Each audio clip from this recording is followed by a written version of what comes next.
Here we have the S23 and the S24, two phones that kind of go under the radar for most tech reviewers.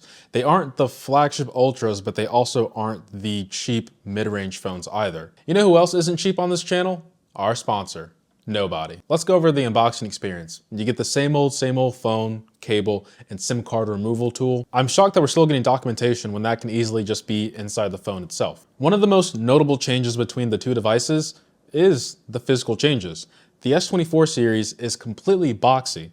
So before on the S23, the design choice was pretty much flat throughout, 98%, but the S24 made it 100% flat and boxy. So from the camera, you probably can't tell the difference between the two, but just notice how on the outer edges, it's a little bit ballooned around the curves. Then when you move over to the S24, that balloon is kind of gone. So it's completely flat through and through, and to be honest, kind of like it now. From my knowledge, it's still using the same aluminum housing. The titanium is something that we only see on the Ultra devices. When we look at the outer sections of the device as well, it's nearly identical. I say nearly, but it pretty much is identical. They both weigh about the same and are relatively light.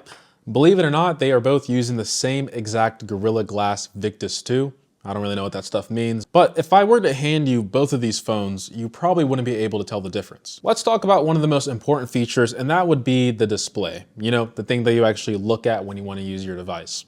The resolution is exactly the same, nearly identical, but since we have this boxy design, we have a slightly bigger display. With that being said, the bezels, I know people like to talk a lot about bezels. The bezels are already pushed out pretty far on the S23. Yes, objectively, if we're looking with the microscope, the bezels are slightly smaller on the S24, but to be honest, you're really not gonna notice a difference. And if you don't wanna worry too much about bezels, probably get a color choice that is more on the darker side.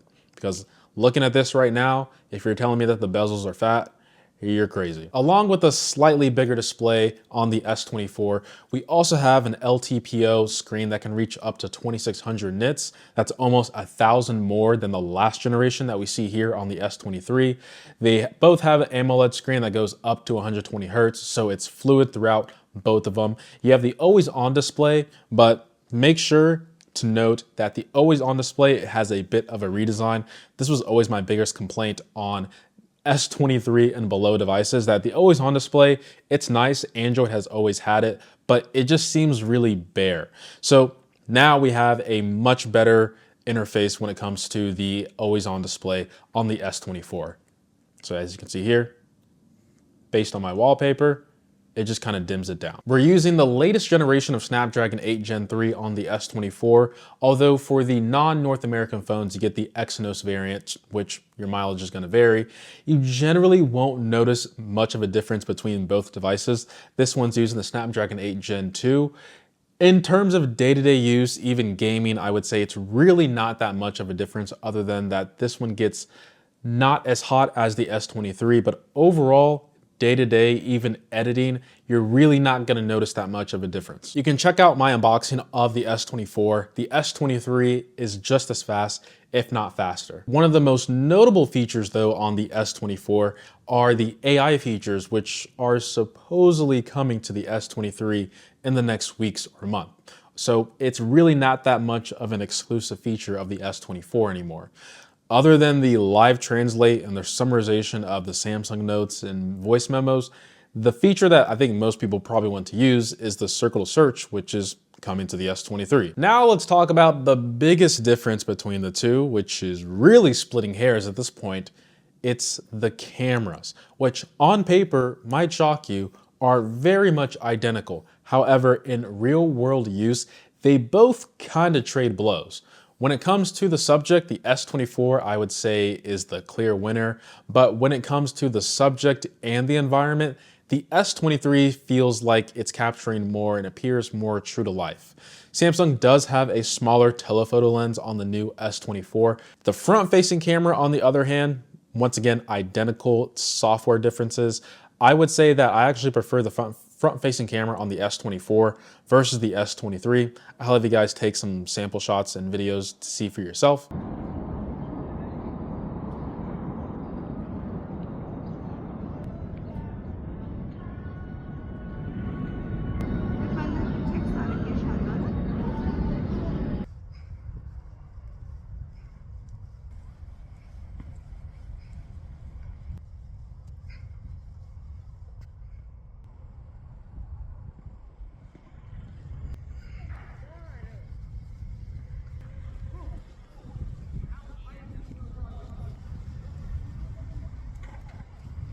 Now, when it comes to the battery is slightly bigger on the S24, but factor in that you have more power and a much brighter display. My day-to-day use has been nearly identical when it comes to both of these devices.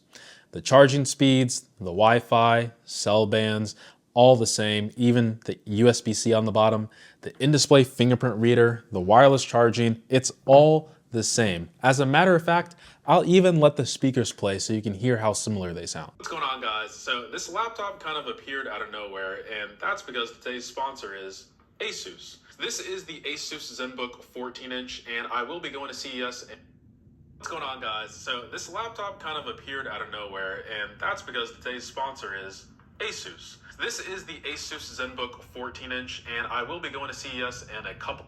So then, what's the point of the S24? Well, we can't turn a blind eye and hate on this phone because Apple has pretty much done the same thing for many generations of their phone, like from the 6 all the way up to the iPhone 8, or the iPhone 12 all the way up until now. It seems like Samsung has found their groove and doesn't want to change too much, and I don't think they really should. I think Samsung has made a pretty solid device ever since the S22, I would say. Just minor improvements here and there. And the more I think about it from a business standpoint, it just makes sense. Your S series is iconic and most recognizable, so there's really no reason to change, because as soon as you change it, people are gonna have to relearn, like, whoa, is that a Galaxy? Is that another phone brand? Things like that.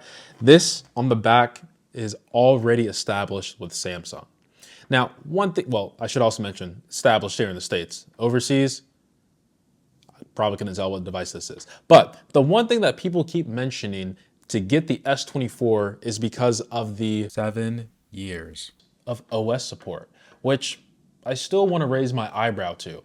Now, I will admit it is impressive that Google and Samsung are offering 7 years of software support. And I say support because at least on the Samsung side of things start to get gutted or left within like 3 to 4 years. Not to mention, Samsung phones start to show their age around that 5-6 year mark where upgrades start to happen. I want to hope for the best, but I don't also want people to fall into prey of all this marketing hype of, well, this phone has 7 years of OS support. Yeah, but both of these phones still function exactly the same as it's intended to. And the things that I care about are, can I make a phone call? Check. Can I text? Check. Can I access my most important apps that are probably not going to randomly stop working because of an OS update? Check. And for people talking about security updates, that's a little bit separate from OS updates. So in terms of the feature sets, you pretty much have to see what are you really missing. And I think the S23, I don't think Samsung is just going to let that phone die off because it is such a great device. And the AI features, I don't want people to also think that if you don't have these AI features, your phone suddenly sucks, because that's really not the case.